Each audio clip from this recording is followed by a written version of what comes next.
So I would begin by mostly saying that what the question which arises in my questions, or one, the main question which arises in my mind is, the thoughts which come into us, or in our brains, which makes us put it in action, and further on, action and the behaviors we have, the emotions we have, etc. Who and then who we become. How does this all happen, and where is there an origin for this, or not? And are we able, or can we change these thoughts? Can we change um, the way the thoughts come up, and then they follow, or and so forth? Everything starts with a thought. Whether you call it an idea, a thought, negative, positive, it doesn't matter. Each thought, when you pursue, and the mind does that, goes into a spiral, and finally, some of these thoughts could be from previous experiences, and then they take over, and completely occupy your mind. And that's why people have issues like anxiety, obsessive thoughts, which doesn't allow them to live a life fully. And what I mean by fully is to have the freedom to do anything you want. And those, so they become almost like a prisoner of these thoughts. They just can't get rid of it. So is that even a possibility? Is the question. So if we go in that direction, I think the first thing to know is, can we take the time? Let's say, let's take 30 seconds, be quiet, and see if it's possible for us to observe these thoughts. And meaning, what does it mean to observe a thought, right? Um, that means that, are we able to just sit quiet, and just like we observe, or we can observe, sitting in the balcony of our house or in the deck, everything around you that is happening, are we able to observe our thoughts? And if we are, let's do that experiment for like literally 10 seconds, not even 30 seconds, right? You can sit quietly wherever you are, or find a place which is quiet, and just sit in a chair, comfortable chair, and see what happens if you become, or you set an intention to observe the thoughts. What happens?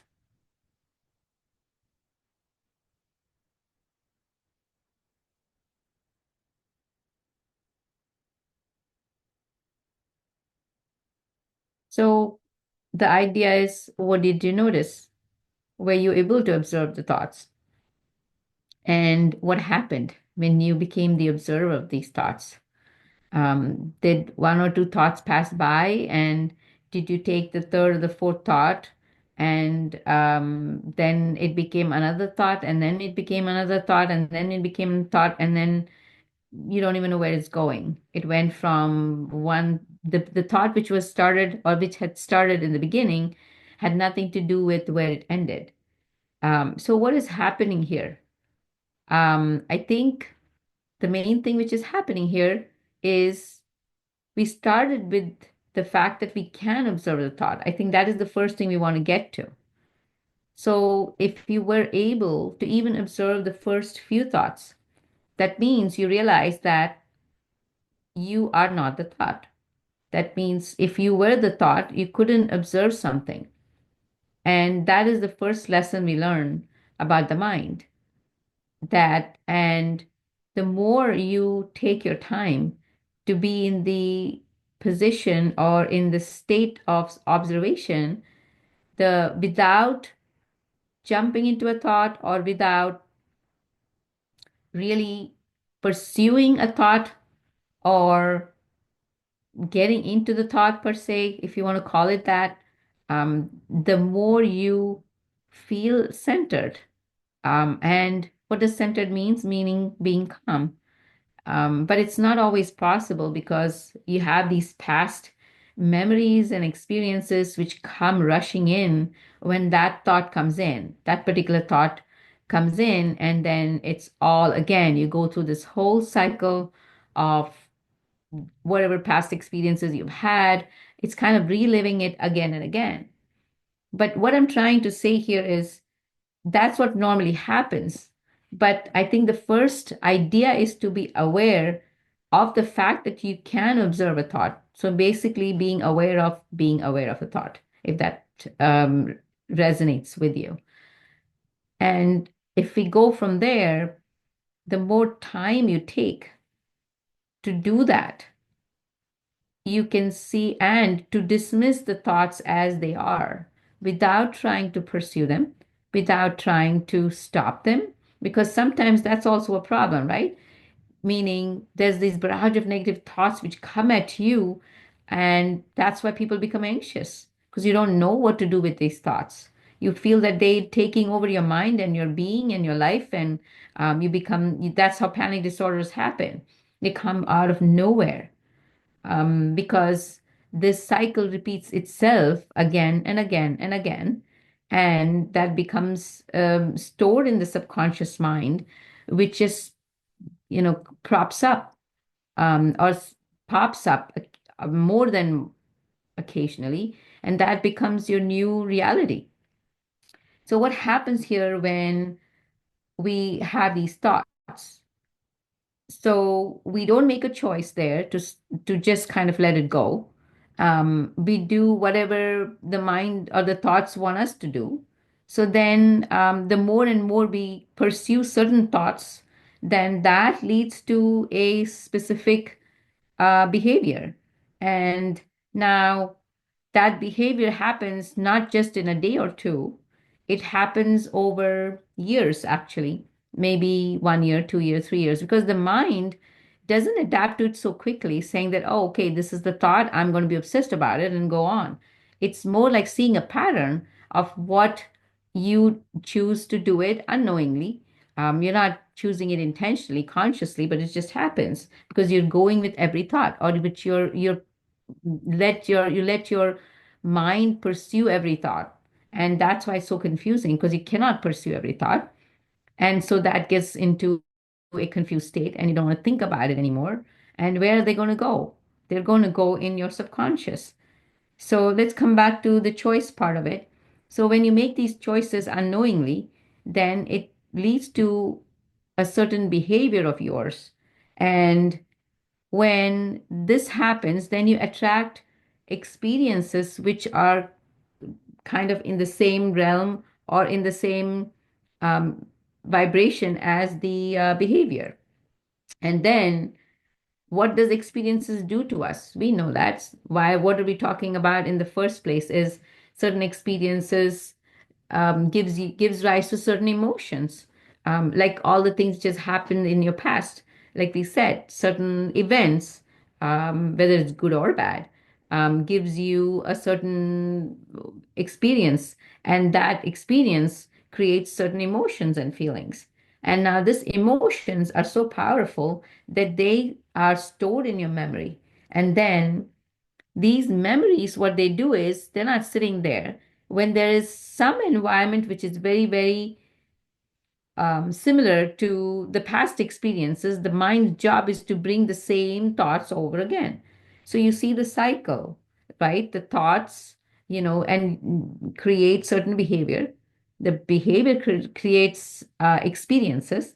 Now the experiences creates emotions. Now, so the emotions are stored in the memory, and the memory will bring again these thoughts. So it's a repetitive cycle, and it just goes on unless, like we did that experiment where you're stepping away for a minute or for a second even and just observing them. And what do we mean by observing is just look at it non-judgmentally and letting it go. And you will see that after a while, you have this silence or stillness or calmness where you're actually able to take charge of not giving into the thoughts. That means at that point, you can actually make a choice to not pursue a thought, which would probably change the cycle or an interruption in this whole cycle, which will bring about a different experience. And the emotions change and the thoughts change. But this has to take a almost like a practice, a discipline for us to be able to do this intentionally almost every minute. If not anything else, we can try and do it as much as you can on a daily basis. And it's not difficult, it's just taking the time to do it more and more and more. Certain things, like certain techniques, like certain energy techniques, a lot of them, like tapping and breathing, all these things are all tools for us to help apply this on a regular basis. Meditation is huge, where you can different forms of meditation. Then even the observer meditation, like we were saying, that has to be a meditation all through the day. But in the beginning, we would want to even know what a silent mind or a calm mind feels like. So that is where these meditation and breathing techniques and all of these will help you know what it feels like. And so then stepping away from that barrage of thoughts or getting into it would be really helpful. So it's really a disciplined practice one can develop to change the course of your life itself. Because if you really look at it, these thoughts create your own reality. So and then that your personal reality can become your personality without even your knowing. Other people would notice, you may not even know that. And how this would change your personal reality so that you can actually change the course of your destiny. That's how powerful this going this way or trying this way of just observation of your thought could be. You could even say that you come to a point of the silent mind or the calm mind, which is your real self. And that's what you're tapping into. And that is very powerful. When you tap into that real self, or you discover what self is. And we are talking about the capital SELF, just to differentiate between the little self, which is the thoughts, which is your personality, which has become your personality. This is the real self where there is just calmness. You are completely in a state of, you could call it stillness, but more than anything else, you're not disturbed, meaning all your energies, your energy, your mind, everything is in sync. It's in a state of coherence. So that is what we're trying to get to so that we can apply this and be more constructive, that we become charge of our thoughts so we can choose what we want to pursue and not, and therefore respond accordingly to every situation which comes into your life. And we know this, that when you're everybody has experienced this. When you're in a state of calm, you think better, and there is a reason for that, because in the brain, what happens, let's take the calm part of it, and then we'll come back to what happens in the brain when you are completely in a survival mode and a panic mode. So when you're in a calm mode, everybody knows that you can think better, make better decisions, make take perfect, I mean, I'm saying take better actions, and therefore perform better, not just in your workspace or your career, but in your life itself. Because there's a lot of things which happen, difficulties come about, whether it's health, whether it's relationships, it could be a lot of these things. So we know that. So that is what we're trying to get into more of, again and again and again in a day, and that is our journey. So, discovering that we have a state of calmness, which we can call it the self. Many people even call it the divine energy. You're completely connecting to the source. however you want to see it, depending on belief systems. But there is that state which allows you to dictate or almost change the direction of your destiny. And that is very powerful because that's a fulfilled life. And I think by the end of the journey, one would feel that you did everything to possible to live the best life you did. Okay, so that's a fantastic introduction.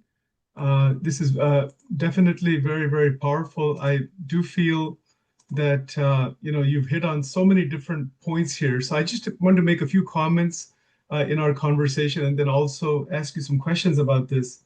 Yeah. Part of what you were talking about is it's an invitation. You're inviting the various participants in the Angel Wing program, as well as just general human population, to transcend the mechanistic worldview that we're not just a machine. There's something much more, and step into a model of reality, model of life that is rooted in the concept of coherence, concept of energy, intention, and consciousness. So I think that's very powerful that these 4 points that we can be coherent, we can be aligned, there is energy flowing through, we can, bridge the biological and the mental or the spiritual. We have power of intention and power of consciousness to do a lot with our lives to tap into the healing potential of our mind, right? So along those lines, as you were saying, what are your or what is your perspective on uh, the power that is dormant, this healing power of the mind, which many people don't think about that. I mean, that's not something that necessarily is even acknowledged. It's like, well, I have healing power within me. I mean, how can that be? Right? So you talked about some meditations and self-reflection and those kinds of things. Could you talk in more detail about what your perspective is on this concept of healing power that's already within us? I know in your past recordings you've talked about things like the inner pharmacy and those kinds of concepts. But for a person who is trying to understand this, how can they accept that we actually have healing power? How would you go into that? Yeah, that's wonderful. The thing is, a lot of people don't know, and when I start, saying, then they would understand, and it would resonate at some point. So when a baby is born, um, you know, and just a newborn, an infant, till the baby can is influenced by the environment around. The baby is, of course, influenced by the environment way before, but more so as they get older. So let's talk about health, right? When you're talking about healing and health. So everybody, when they think about healing, they're thinking about their body, and not a lot of people think about the mind because they don't know it's connected, first of all. They feel it's separate because that's what we've been told. When you have a pain in your body or a complaint, you go to the doctor and they give you a medication to fix that bodily problem, which kind of goes away temporarily and even, gets better and it's gone. So we don't know the mind is connected at all. But to give you an example and why I say the mind and body are connected is like this. So when the baby is born, the baby is and we are talking about a healthy newborn, obviously. Everything is fine. The baby's body is perfect. The baby's systems are functioning. They're doing great. The heart works good, very robust. The GI system, of course, over time, does a great job. Everything, every organ system, respiratory system, the urinary system, the kidneys, the endocrine system, the hormones, everything is perfect. We know that it goes on, and of course, provided the parents are feeding it good food, and either way, it doesn't even matter. Every baby who's born healthy is does great, in a young age, up to like say maybe in the 30s and 40s, although things are changing now. But we know that nutrition and exercise and all that is important. But what I'm talking about is that gives you an example that the body is pretty perfect. That means the body knows what to do. Now, what happens over time is this is where we talk about experiences, right? Whatever events happened in your life outside in the environment, it influences this child. Let's take a child A, for example. And this child A is exposed to any like a traumatic event when at the child at the sorry the, at the age of let's say 7, and it could be something terrifying. And so that experience registered in the memory of this child. And during that event itself, there are certain emotions that came about. It could be fear, and most likely fear to the extreme that the person can, the child can get paralyzed and and anticipate fear at every corner. So let's say of a terrible experience, and so this gets registered in the memory, and temporarily it may go away after the event is done. But what happens, it's the brain's way of protecting, is either it will completely bury it somewhere, so that it's never dug up ever again instead of dealing with this whole thing. We are just talking for normal phenomenon. We are talking about therapy and all of that. Let's just, forget that. And so, and this actually causes this mind to, again, after the memory is stored, anytime this child is around an event very similar to it, or not even similar, even remotely similar, this whole emotions starts coming out again, and the child experiences um, the whole event again and again every time this happens. So now it's so stored in the memory that it becomes part and parcel of this child.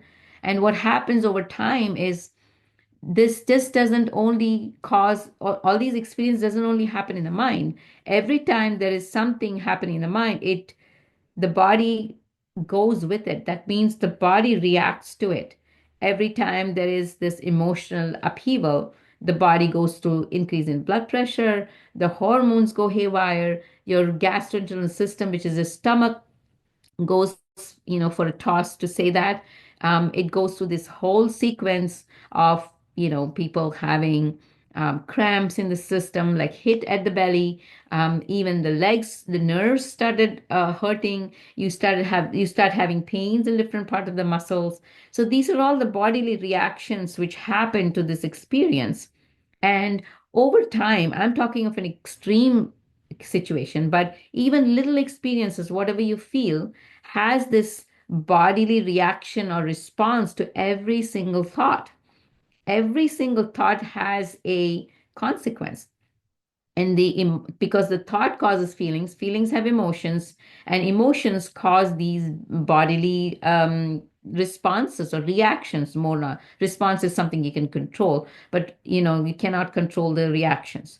So this reaction, when it happens this over and over again, the whole body, which was working in coherence, that means all these different systems were working and messaging and in complete tandem, now are doing its own thing because they have mixed signals. They don't have the same signals from the thoughts which they used to have, like a sequence.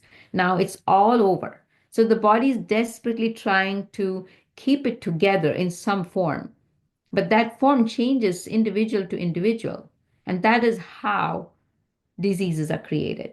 We have names for like the first 50 diseases or whatever, but we don't have names for so many things which are still underneath. We don't even know how each body reacts. And that reason is the environment changes so continuously. So, with the environment, if we don't have control over our thoughts and we are not in control, when I say control, when we don't know that we can be in control and control of our responses, then your body goes through up and down again and again, just like a boat or a ship in the sea, which just goes with the waves, up and down, up and down.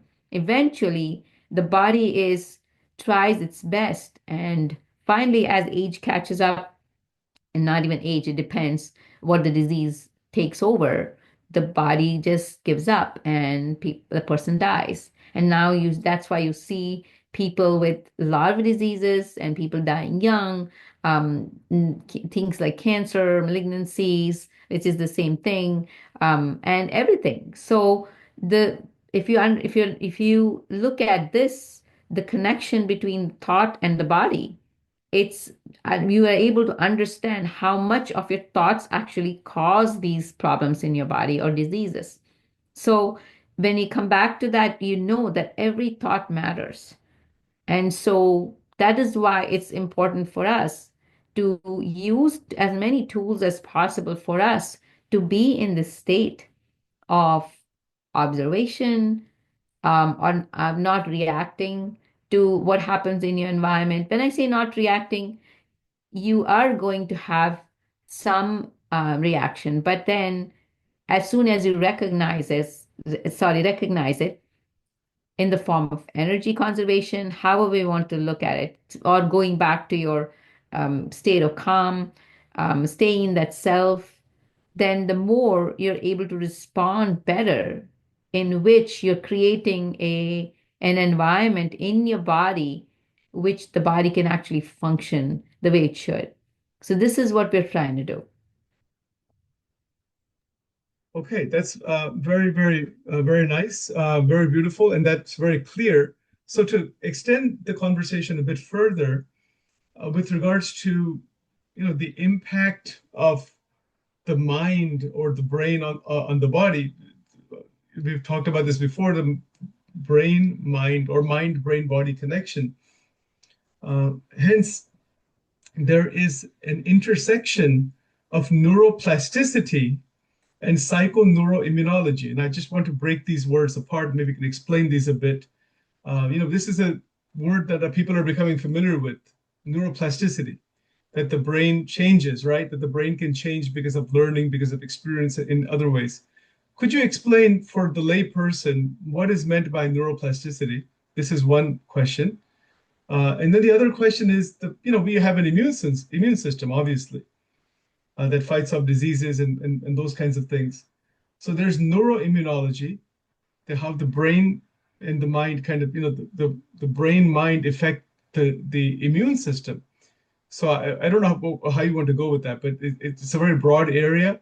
But kind of just an extension further, given that you are in the medical field, and maybe you can talk about it even from a more physiological point of view, what's happening with regards to the changes in the brain. Uh, if we actually begin to change our perspectives or recognize that we have the possibility, we have the capability of viewing things in different ways. And hence, our whole Angel Wing program is structured around a lot of these ideas. So, if you want to go into that or something else, I mean, it's up to you. Yeah. Yeah, so this will be the last part for today. Sure. The so just saying, so I think we Sure. can split it into parts so that it's Sure. easily, Sure. and we can put these questions though with the Sure. questions so they know what we're talking about. Yeah, so neuroplasticity is a new term, which is true, and it's the way I understand and I explain is essentially because the brain is an anatomical organ, and what is brain? As somebody said, it's the so brain isn't, like I said, it's a anatomical organ, but the mind, which has these thoughts, is the action part of the brain, which means that, you have cells, you have the gray matter, you have the white matter, you have all these nerves going through, the blood vessels, and different parts are connected to the body for different systems. Basically, the brain connection to the body, because how does you make your arm move? Because there's a section of the brain which will communicate with the arm to say move. Those kind of stuff. I think people know that, but when we talk about neuroplasticity, that means originally, if you think of the brain as a just a structure, that means you can say that it cannot change. We had thought about that before, that it does its thing, and there's no way to change the brain in any way. But neuroplasticity is proves it wrong. That means it says that it it's a completely evolving thing. That means the brain doesn't stay the same. It keeps changing, which makes more sense because when you go through life with different environment, different circumstances, and the way you respond to these things again and again in different ways changes your brain. So looking at it for the positive reasons, we can do a lot, like we said briefly before, about how we can, in during meditate, doing more meditation, following certain energy techniques, and the more you stay in the state of calm, as a state of the self, or one with your consciousness. There's different ways to explain that part of you, or that is that the real you. Um, is gives us an opportunity to explore new ways of experiencing life. And by learning different things, which changes different parts of the brain, which again gives rise to different thoughts, different experiences, different emotions, that causes this. That is what neuroplasticity is. So, that is the transformation we're talking about, or the different parts of the brain, which is going through these changes for the positive, for the benefit of the being. And this happens with music, which happens, I think it happens mainly with learning new things, because different parts of the brain or different synapses in the brain kick off. And it's like saying, what do you want, why? So, for example, sorry, what set of nerves or synapses in your brain do you want firing? So, and that comes with the thoughts. So that's why mind is the brain in action, as Dr. Dispenza says. It is amazing how you can actually change it by choosing to different thoughts, but which kind of again leads to different actions, memories, everything changes. So then again and again, your whole trajectory changes. So that's what neuroplasticity is. And as far as immune system, again, it's a part of your body in general, the endocrine system, the hormones and everything. So the immune system also um, thrives on a or on a almost like a homeostatic environment in your body. It doesn't do well with survival, because with survival state, which is supposed to be really good for us to kind of evade danger or protect ourselves, but it can't go for too long because there's a very focused way of the body functioning, which is very harmful for the body in the long run. And so that's why we need the body to be in the state of homeostasis. That means all the organ systems working together as they should, for making the for having for making the body work the most efficient way, as long as it can, as long as it can in a lifetime. And so longevity, but with quality of life, like we say, as far as health. So that is what the immune system is about. So it is definitely directly connected to your stress level. As we know that things cause problems when you are in the stress. People get heart attacks, people get diseases, they get infections easily, and they become their immune system, the immunity goes down. So all of this is connected. So we are not like a separate entity, mind and separate. And as we do that in medicine, where mental health is different, cardiology is different, endocrine is different. Yes, it's useful for certain states of diseases where we need to focus on them after it is in a state of completely in dysfunction. But then before that is what we're trying to do, is how trying to understand how these systems work. And so everything starts with a thought. How crazy is that? We never knew this before. And this is what we're learning, that every thought can be observed, every thought can be looked at, and let go of most of the time, because again, these thoughts arise from experiences from the past. So we have, the more we learn to let it go, since it has been in the past, then there's space in the being for new thoughts to come up, and those new thoughts can actually be manifested. It may not even have happened, but you believe in your, with intention and every part of your body, including your heart, that you can make it happen. So that's why we want not the environment controlling us, our inner environment, but our inner environment actually manifesting the outer environment. And it's very much possible, and it's been done, and this is what we want to do in angel wing as much as possible, with individual, with these programs we have, with all the conversations, the dialogues, the retreats, everything is based on that. So that is what we're trying to do here.